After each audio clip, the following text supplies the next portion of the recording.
Erectus என்கிற இந்த இனம் எப்படி வேட்டையாடி இருப்பாங்கன்னு ஆராய்ச்சியாளர்கள் மத்தியில அதிக ஆர்வத்தை தூண்ட ஆரம்பிச்சது. நிறைய வருஷங்கள் ஆராய்ச்சி செஞ்சதுக்கு அப்புறம் அவங்களுக்கு கிடைச்ச மாதிரிகள்ல முக்கியமான ஒண்ணு அவங்களோட உடல் அமைப்பு தான் சொல்றாங்க. ஏன்னா ஹோமோ எரெக்டஸ் ஹோமினிட்ஸ் விட பெரிய அளவுல வளர்ந்திருந்திருக்காங்க. இவங்க சாதாரணமாவே 6 அடி உயரத்துல வளர்ந்திருந்திருக்காங்க. அது மட்டும் இல்லாம இவங்க உயரமா இருந்தாலும் பார்க்க ஒல்லியா இல்லாம வலுவான கட்டமைப்புகளோட இருந்திருக்காங்க. இவங்களோட எலும்புகள் முன்னாடி இருந்த இனங்களையும் நவீன மனிதர்களையும் விட அதிக தடிமனாவும் கனமாவும் இருந்திருக்கு. இவங்களோட கடினமான எலும்புக்கூடுகளை வச்சு பார்க்கும்போது இவங்க கடினமா வேட்டையாடியும் கடினமான இயற்கை சூழ்நிலையை தாங்கியும் வாழ்ந்திருந்திருக்காங்க. கிடைச்ச சில ஆதாரங்களை வச்சு பார்க்கும்போது இவங்க நவீன மனிதர்களான நம்மள மாதிரியே இவங்களுக்கும் வியர்வை சுரப்பிகளும் ஓடுறதுக்கு கால்களும் இருந்திருக்கு. ஹோமினிட்ஸோட ஒப்பிட்டு பார்க்கும்போது ஹோமோ எரெக்டஸ் உண்மையிலேயே அவங்களோட தொழில்நுட்பத்துல சில முன்னேற்றங்களையே கண்டுபிடிச்சிருக்காங்க. இதுக்கான காரணம் அவங்களோட மூளையோட அளவும் அவங்களோட புத்திசாலித்தனம் தான் சொல்லலாம். ஏன்னா அவங்களோட மூளை சராசரியா 1030 கன சென்டிமீட்டர் அளவுல இருந்திருக்கு. கிட்டத்தட்ட 19 லட்சம் ஆண்டுகளுக்கு முன்னாடி இவங்க உருவாக்கின சில முக்கியமான கருவிகளான கைகோடாரி, வெட்டுக்கத்திய வச்சுதான் பெரிய பெரிய மிருகங்களை வேட்டையாடி இருக்காங்க. அதே கருவிகளை வச்சு இறைச்சிகளை வெட்டவும் பயன்படுத்தியிருக்காங்க. உலகத்துல முதலா நெருப்பை பயன்படுத்திய மனிதர்களும் இவங்க தான்.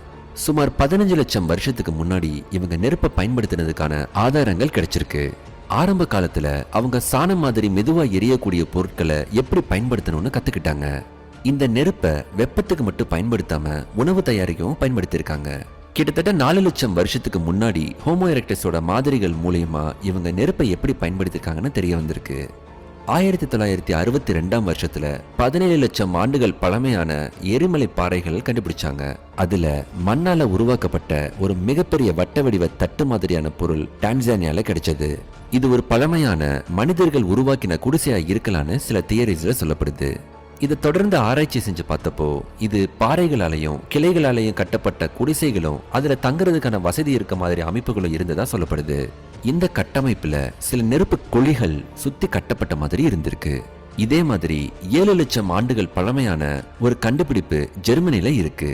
இது ஆரம்ப கால மனிதர்களுக்கு ரொம்ப முக்கியமானது மட்டும் இல்லாம கடினமான இடங்கள்ல அதிக காலம் வாழவும் உதவியா இருந்திருக்கு.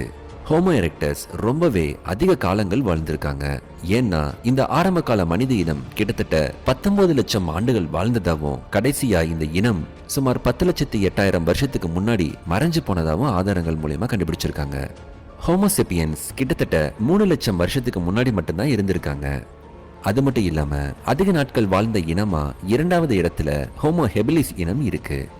6 லட்சம் ஆண்டுகள் மட்டும்தான் இவங்க வாழ்ந்ததா சொல்லப்படுது. இது ஹோமோ எரெக்டஸ் வாழ்ந்த காலத்தை விட